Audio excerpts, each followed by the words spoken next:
Welcome to Teaching Orchestra. In this video, I'm going to be going over the common problems with spring song. When I make these common problems videos, it's a little misleading because the common problems we've already covered in the previous videos. But what I mean by it is we cover that stuff in the classroom, so when we get done with it and we perform it, what are the common problems with the performances? I mean, what doesn't get fixed and shows up at the performance, right? So how many orchestras have I heard play spring song? A bunch.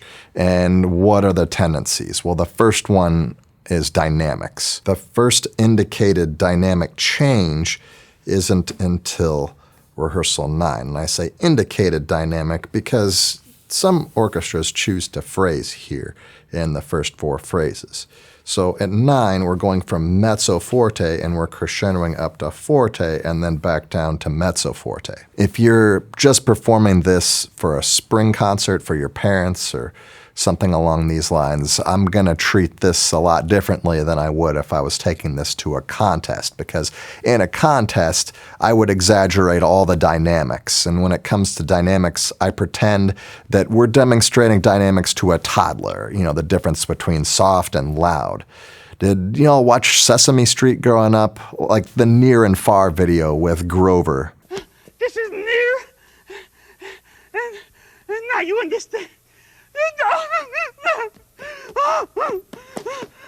This is far. Yeah, just the way in Sesame Street, the way Grover teaches near and far, I want to teach the judges about loud and soft.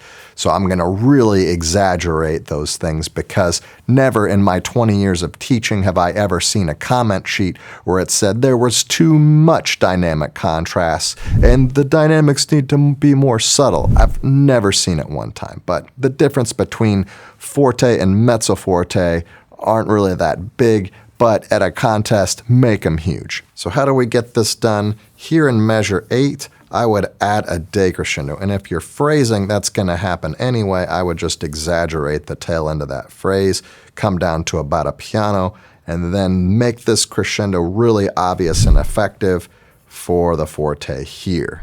The B theme actually doesn't have any indicated dynamics until measure 36. We get a diminuendo that comes all the way down to piano and then mezzo forte here. And then we just get the same A theme stuff that we had before. So again, if you choose to do some phrasing with your orchestra, you can do some different things here with the 2-bar phrases.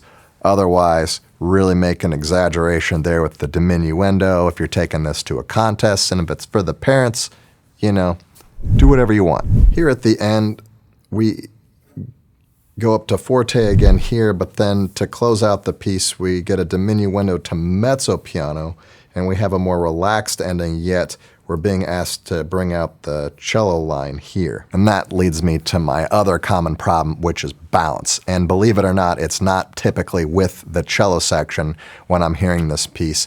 I hear it more with the viola section.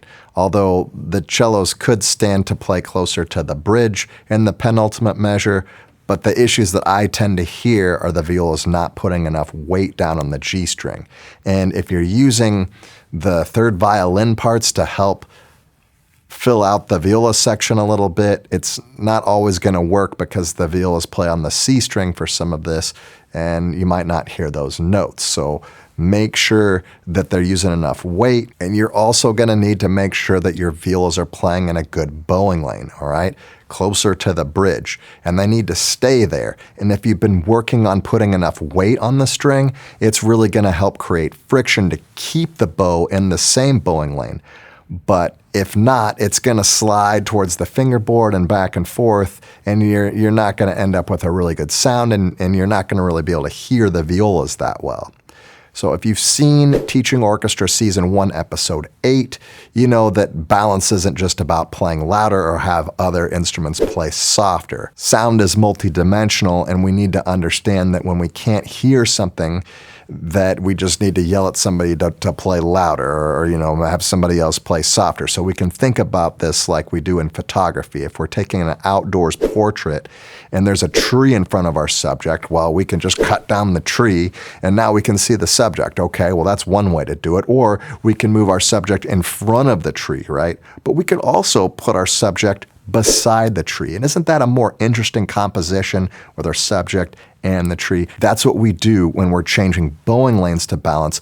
Instead of just having them play louder, we have a more interesting orchestrational texture. In a symphony orchestra or a full orchestra, we have an easier time because we have different instruments and different timbres. And so the balance comes out in a different way because we have more color to work with. But in string orchestras sometimes, I think string orchestra music can get sort of boring if we aren't using our bowing lanes effectively. All right, well, that's it for Spring Song. I hope you enjoyed this episode. And if you thought I did a good job, consider giving me a thumbs up, or even better, share my content with others. I appreciate you watching. Have a great weekend.